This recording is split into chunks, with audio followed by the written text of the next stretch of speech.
हथियार खरीद की अनुमति दे दी है। मतलब थल सेना, नौसेना और वायुसेना सीधे अब बम, बारूद, ड्रोन, लॉइटरिंग म्यूनिशन और दूसरे हथियार तेजी से खरीद सकते हैं और जिससे खरीद प्रक्रिया की जो देरी है वो खत्म हो जाएगी। और सरकार का मकसद है देश की सैन्य शक्ति को बढ़ाना। केंद्र सरकार की ओर से मिली मंजूरी के बाद अब सेना 40,000 करोड़ रुपए के हथियार खरीद सकेगी और बहुत जल्द खरीद सकेगी। हालांकि अगर जरूरत पड़ती है तो सरकार इसमें और ज्यादा पैसा लगा सकती है, बजट को बढ़ा सकती है। तो कुल मिलाकर देखा जाए कि भारत ने अपनी सेना को मजबूत करने के लिए और हथियारों की कोई कमी ना हो, इसके लिए इमरजेंसी प्रोक्योरमेंट के लिए यह इजाजत दे दी है।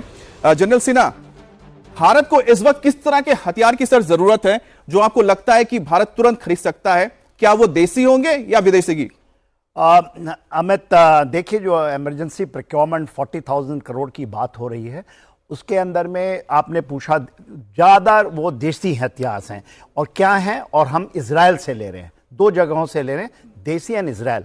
देखिए, सबसे पहले उसमें ड्रोन्स हैं, तो हम सर्वेलेंस ड्रोन हेरॉन मार्क 2 ये इजराइल से बहुत अच्छा परफॉर्म किया है, ये सर्वेलेंस के लिए ली जा रही है। और कामिकाजी ड्रोन्स जो हैं वो सारे इंडियन स्टार्टअप्स के साथ हैं। मेजर प्रोक्योरमेंट कामिकाजी ड्रोन्स के साथ में, और आपको सुनकर हैरानी होगी, मोर देन 30 एब्सोल्युटली अप्रूव हो गए हैं जो हमारे स्टार्टअप हैं, और उन्होंने बहुत अच्छा करके दिखाया है टेस्टिंग में भी, और वो उन्होंने बैटल प्रूव किया है।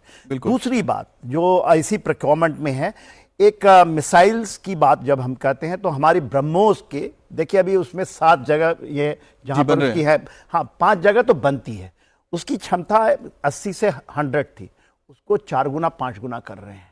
और तो ब्रह्मोस की बहुत मार, स्कैल्प मिसाइल आपको पता ही, वो उसकी एक रिक्वायरमेंट आ रही है। मैं इसमें बस एक चीज बोलना चाहता हूं कि जिस तरह से आप बता रहे हैं कि जो हमारे भारतीय हथियार हैं उनको खरीदा जाने को लेकर अब बातचीत चल रही है, और हो भी क्यों ना, क्योंकि आत्मनिर्भर भारत की जो छवि हमें नजर आई इस पूरे ऑपरेशन सिंदूर में, यही वजह है कि देश के जो तमाम नेता है भारतीय सेना की काफी तारीफ कर रहे हैं और उनके शौर्य की बात कर रहे हैं। इस बीच गृह मंत्री अमित शाह ने भी यह जिक्र किया।